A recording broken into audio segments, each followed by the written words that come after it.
Hello and welcome to Middle East Matters here on France 24. In today's programme, a country where some Jews are more equal than others. Netanyahu vows to end the inequalities dividing Israel's Jewish communities. A shake-up in Saudi Arabia in a bid to reach out to the West. The royal family reshuffle, which will make waves in the conservative kingdom. And more jihadis per square metre than any other place on earth. We take a look inside Lebanon's notorious Rumia prison. We start in Israel, where the president has said the country's made mistakes by not properly paying attention to the plight of Israeli Jews of Ethiopian origin.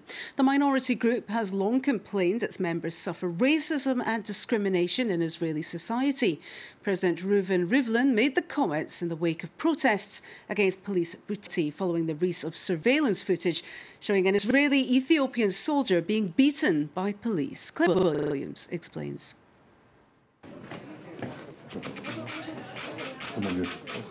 Handshake and a bid to calm tensions with Israel-Ethiopian Jewish community. Prime Minister Benjamin Netanyahu met with Damas Fikadeh, the young who was punched and kicked by two police officers. His ordeal was caught on a security camera. I want to tell you that I was shocked. Shocked over this thing. We cannot accept this. This is the footage the Israeli Prime Minister said shocked him. It shows two police officers wrestling the soldier of Ethiopian origin to the ground. The two officers have been suspended and are being investigated for excessive use of force. The incident has triggered anti-racism demonstrations. On Sunday, thousands blocked a junction in Tel Aviv's business district. Israelis of numerous ethnic origins have joined demonstrations against what they call systematic racism towards Ethiopian Jews.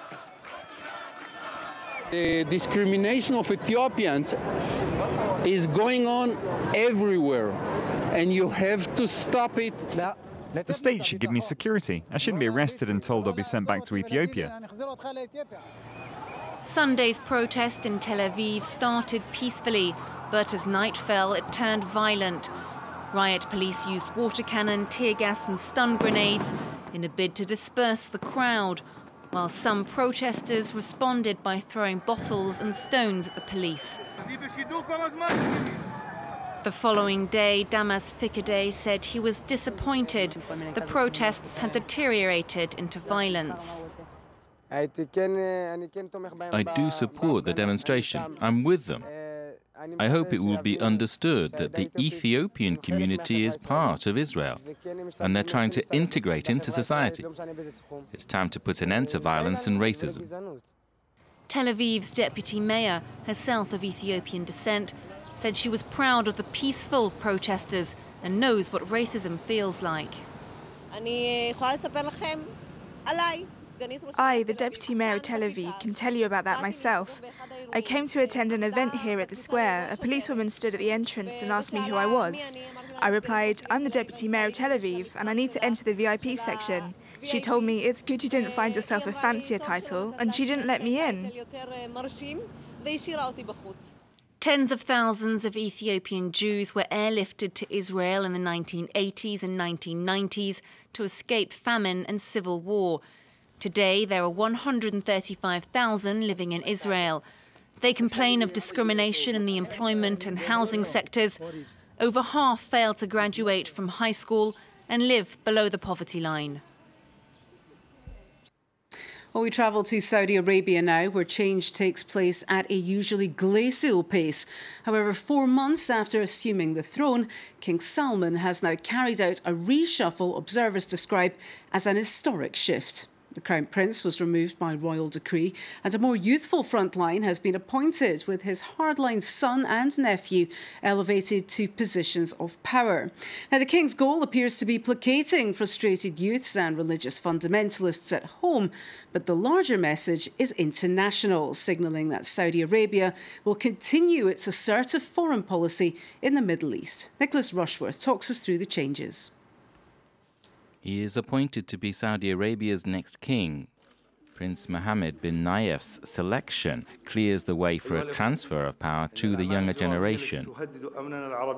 King Salman's nephew is now also the Deputy Prime Minister and retains his job as Interior Minister. 55, he has had US intelligence and military training and has survived assassination attempts in his battle against Al-Qaeda. His selection marks a comeback for King Salman's clan. The power structure has been tightened, centering on a Sudairi core, in this case Mohammed bin Nayef. The Sudairi clan is centre stage, with the next generation lined up to take control. King Salman has also promoted his son. 30-year-old Prince Mohammed bin Salman is the current defence minister and now also deputy crown prince. The country's ailing foreign minister, meanwhile, ends 40 years of diplomacy, handing over to the Saudi ambassador to Washington, Adel Abjubair. 53 years of age and not part of any royal clan, he is well placed to boost ties with the United States and so help counteract the perceived threat of a nuclear Iran. That's become much more of a concern for Saudi Arabia, with a nuclear deal to be finalized soon. Riyadh is really worried about sanctions being lifted, as that would give it financial leeway that it's not had, which has been frozen. King Salman's move to alter the line of succession is a royal revolution. It comes amid other changes and marks a significant shift away from the caution seen in the past in a country not used to change of any kind, let alone change at the top. Well, Saudi Arabia remains a key ally in the Middle East for many Western countries, and France has been keen to nurture its links with the Gulf states. In a sign of France's growing influence in the region, Riyadh invited François Hollande to attend the Gulf Leaders Summit, making him the first ever Western leader to do so. This is the French president's fourth visit to Saudi Arabia since taking office, and the wrapped-up diplomacy in the region is beginning to see commercial rewards, with a multi-billion-euro Rafale fighter jet deal with Qatar amongst the many contracts Hollande is bringing home. And finally, with 8,000 prisoners crammed into a building designed to house 3,500, Lebanon's Rumiyah prison is one of the world's most overcrowded. An additional challenge, however, is the type of prisoner housed within its walls. Rumiyah has the largest concentration of jihadists per square metre in the world. And as the number of jihadists locked up continues to soar, authorities are battling to control the fragile and often dangerous environment. Marine Pradel and Fernand Van Detz report. Rumiyah, the most renowned prison in Lebanon, is a name well known to jihadists, and with reason. More than 500 radicals accused of terrorism are incarcerated here. The liberation of Rumiyah prison has become a recurring theme in the propaganda videos of the Islamic State. Last January, 2 bomb attacks targeted the Alawite Jabal Muhsin neighborhood in Tripoli. On the suicide bombers' mobiles were phone records of calls from the prison. The attack was coordinated from within Block B, the wing where Islamist prisoners and those accused of terrorism lived, almost without interference from their guards. After a 9-hour raid, Lebanese security forces investigating the building found equipment beyond their dreams. An operations center with computers, 4G phones and satellites, as well as a self-managed cafe and even a barber. Inside the building, the authority of the security forces was at an ultimate low. When we arrived, we realized they also had weapons, knives, swords, and handmade weapons as well. The detainees have been transferred to another wing of the prison, Block D, where they're locked in group cells, but with no contact to the outside world. Several inmates have begun a hunger strike to protest against the conditions of their detention. It's in the poor Sunni neighborhood of Berber Taberna that we find a former inmate of Block B and D. On condition of anonymity, he denounces the violence, but especially the daily humiliation faced in Block D. They installed doors that can't be opened, and at the bottom of the door is a hatch. Before we received our meals, they opened the hatch, which is 50, 60 centimeters above the ground, and we had to bark like dogs before being served. A few hundred meters away, the Al-Taqwa Mosque. The pro-jihad and anti-Assad rhetoric which it's preached here led to it being targeted by a bomb attack in the summer of 2013. If things remain as they are right now, I fear that many young men will head to join the Islamic State, Jabhat al-Nusra and the like. And indeed, Islamists are mobilizing networks.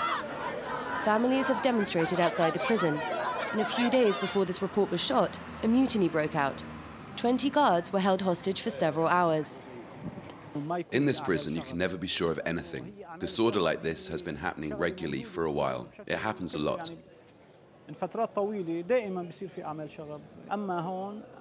But now they are confined to their cells, as required by law. Everything is organized according to the law. Of course, they don't like it, especially when they compare it to their situation before. That's the goal of the Lebanese authorities, to break with the culture of corruption which turned a blind eye to prison conditions which allowed jihadist inmates to flourish. It also wants to counter the influence of the Islamic State, which has placed the prison at the center of its expansion strategy in the country. They were looking to have representation, and they knew that those who were formerly captured inside the Rumi prison could be a potential representative for them and could contribute actually to the expansion of the Islamic State inside of Lebanon. That is why across the negotiations related to the Lebanese soldiers held in captivity in the hands of the Islamic State since the Erbil battle, they were always trying to negotiate the liberation of some of these figures that are very valuable to the Islamic State, because as soon as these people will be liberated from the prison, they will join the rank of the Islamic State, they will mobilize their network. The heavy-handed approach favored by the Lebanese authorities is a bid to prevent this. The release of the prisoners in Rumia is not negotiable, security sources here say, even if it means sacrificing the lives of 25 soldiers and policemen who are still being held hostage by the jihadists. Well, that wraps up our show for this week. Do stay with us here at France 24. Bye-bye.